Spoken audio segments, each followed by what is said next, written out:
दोस्तों, आज हम कॉन्स्टिपेशन के बारे में बात करेंगे। नमस्कार, मेरा नाम doctor Wasim Chaudhary, founder of homeo care clinic Pune. तो शुरू करते हैं आज का डिस्कशन। कॉन्स्टिपेशन को हिंदी में कब्ज कहा जाता है।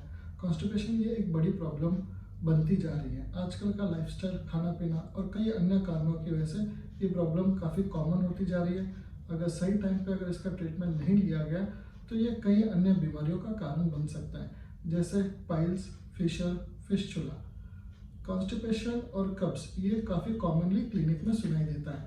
हर एक पेशेंट जो कॉन्स्टिपेशन और कब्ज के लिए आता है, हर एक के सिम्टम्स अलग होते हैं, इंटरनल रीजंस अलग होते हैं, इंटरनल प्रॉब्लम अलग होती है। पेशेंट जो सिम्टम्स लेके आते हैं, कुछ ऐसे सिम्टम्स होते हैं जैसे कि डेली पेट साफ नहीं हो रहा है, पेट साफ हो रहा है पर प्रॉपरली नहीं हो पा रहा है, कंप्लीट सेटिस्फैक्ट्री फीलिंग नहीं है। कई पेशेंट में 2-2, 3-3 दिन तक मोशन नहीं होता है। कई पेशेंट में मोशन होता है पर जोर लगाना पड़ता है। कई पेशेंट में होता है कि हैवीनेस होता है पेट में पर प्रॉपरली नहीं होता, कम हो जाता है।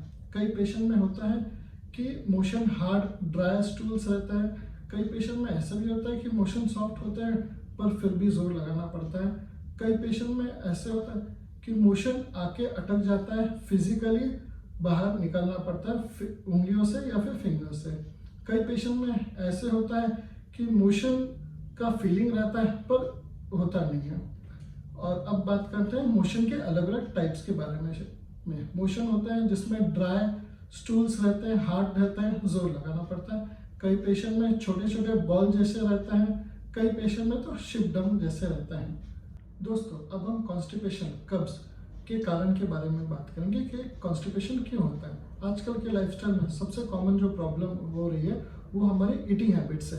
ईटिंग हैबिट्स यानी कि मिर्च मसाला ज़्यादा ले रहे हैं, नॉनवेज ज़्यादा ले रहे हैं, खाना प्रॉपरली नहीं खा रहे हैं, लीफी वेजिटेबल्स नहीं ले रहे हैं, पानी कम पी रहे हैं, फ्रूट्स कम ले रहे हैं, सलाड्स कम ले रहे हैं। ये सभी इंपॉर्टेंट रीज़न हो रहे हैं हमारे कॉन्स्टिपेशन के।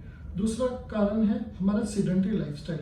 आजकल के ऑफिस गोइंग पीपल में काफ़ी देर तक ऑफिस में बैठे रहते हैं, एक ही जगह पे बैठे रहते हैं, इस कारण से कॉन्स्टिपेशन हो रहा है। फिजिकल एक्टिविटी कम होने की वजह से कॉन्स्टिपेशन हो रहा है। तीसरा रीज़न है नेचुरल फीलिंग ऑफ मोशन को कंट्रोल करना। कई बच्चों में देखा जाता है कि वो बिजी रहने की वजह से मोशन को कंट्रोल करते हैं। कई ऑफिस गोइंग लोगों में जिनमें वॉशरूम नहीं यूज़ करने की वजह से मोशन को कंट्रोल करते हैं, उसकी वजह से भी कॉन्स्टिपेशन हो रहा है। कई लोगों ओल्ड एज में हम देखते हैं कि जिनकी आंत इंटेस्टाइन वीक हो जाती है, उनमें भी कॉन्स्टिपेशन काफ़ी कॉमन हो रहा है। कई लोगों में जो काफ़ी सालों से एलोपैथिक मेडिसिन ले रहे हैं for thyroid, blood pressure, sugar, उनके साइड इफ़ेक्ट्स की वजह से भी कॉन्स्टिपेशन हो रहा है। कई लोगों में जो एंटी डिप्रेसेंट मेडिसिन लेते हैं जिसकी वजह से कॉन्स्टिपेशन हो रहा है। कई लोगों में स्ट्रक्चर डेवलप होने की वजह से या फिर कैंसर डेवलप होने की वजह से भी कॉन्स्टिपेशन हो रहा है। अब हम बात करते हैं कब्ज कॉन्स्टिपेशन के कॉम्प्लिकेशंस के बारे में। सबसे पहला और सबसे कॉमन कॉम्प्लिकेशन जो है वो पाइल्स है। अगर वो हो जाए तो डिफिकल्ट हो जाता है। नेक्स्ट कॉमन कॉम्प्लिकेशन है फिशर और उसके बाद आता है फिस्चुला। अब हम बात करते हैं होम्योपैथिक मेडिसिन कॉन्स्टिपेशन के लिए कौन कौन सी यूजफुल है। वैसे तो कई सारी मेडिसिन है जो कॉन्स्टिपेशन के लिए यूज़ की जा सकती है। वैसे तो 50 से ज़्यादा मेडिसिन है, पर कौन सी मेडिसिन देनी चाहिए, कितनी पोटेंसी में देनी चाहिए, कितनी रिपीटेशन में देनी चाहिए, ये आपका एक एक्सपीरियंस डॉक्टर ही बता सकता है। अब हम यहाँ पर जो जो कॉमनली मेडिसिन यूज़ हो सकती है उसके बारे में बात करेंगे।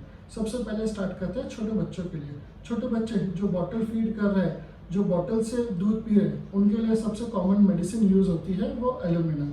नेक्स्ट यूज़ करते हैं जो लोग बहुत ज़्यादा हैवी लाइफस्टाइल है, जिनका इरेगुलर ईटिंग हैबिट्स है, सीडेंटरी लाइफस्टाइल है, उनके लिए सबसे कॉमन मेडिसिन जो यूज़ होती है वो नक्स ओमेगा। नेक्स्ट होता है जो लोग ट्रैवलिंग के लिए ज़्यादा यूज़ होते हैं, ट्रैवलिंग ज़्यादा करते हैं, खाने पीने का कंट्रोल नहीं रहता है, उनके लिए प्लेटिनम मेडिसिन यूज़फुल है। कई लोगों में जिनमें मोशन बहुत ज़्यादा ड्राई हार्ड स्टूल्स रहते हैं, उनके लिए यूज़फुल है ब्रायनिया मेडिसिन, वो दे सकते हैं। अब हम बात करते हैं क्या क्या टिप्स यूज़फुल है कॉन्स्टिपेशन को कंट्रोल करने के लिए। हमें पानी ज़्यादा से ज़्यादा पीते रहना चाहिए, फ्रूट्स ज़्यादा से ज़्यादा खाते रहना चाहिए, वेजिटेबल्स ज़्यादा से ज़्यादा लेते रहने चाहिए। लीफी वेजिटेबल्स ज़्यादा लोगे तो ज़्यादा बेटर है। मूली, गाजर, सलाड्स ज़्यादा से ज़्यादा लेते रहना चाहिए और मोशन को कंट्रोल नहीं करना चाहिए। मोशन रेगुलरली जाते रहना चाहिए।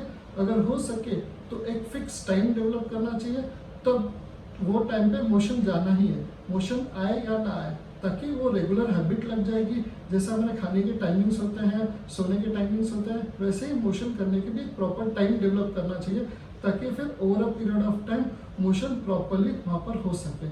और एक इम्पॉर्टेंट है कि स्ट्रेस नहीं लेना चाहिए। जितना स्ट्रेस लोगे उतना डाइजेशन आपका बिगड़ जाएगा। जितना ये सब मेन मेडिसिन है जो एज वाइज, हैबिट वाइज और सिम्टम वाइज इफेक्टिव है। पर आपके डॉक्टर आपको कई और भी मेडिसिन रिकमेंड कर सकते हैं, पर होम्योपैथी ही काफ़ी इफेक्टिव मेडिसिन है कॉन्स्टिपेशन और कब्ज के लिए।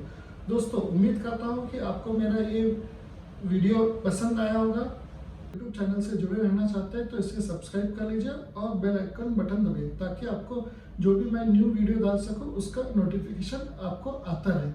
दोस्तों, उम्मीद करता हूँ कि आपको ये वीडियो पसंद आया होगा। और आपको कॉन्स्टिपेशन कब्ज के बारे में कोई भी जानकारी चाहिए, आप मुझे कॉल कर सकते हैं, व्हाट्सएप कर सकते हैं, मैसेज कर सकते हैं। थैंक यू, धन्यवाद।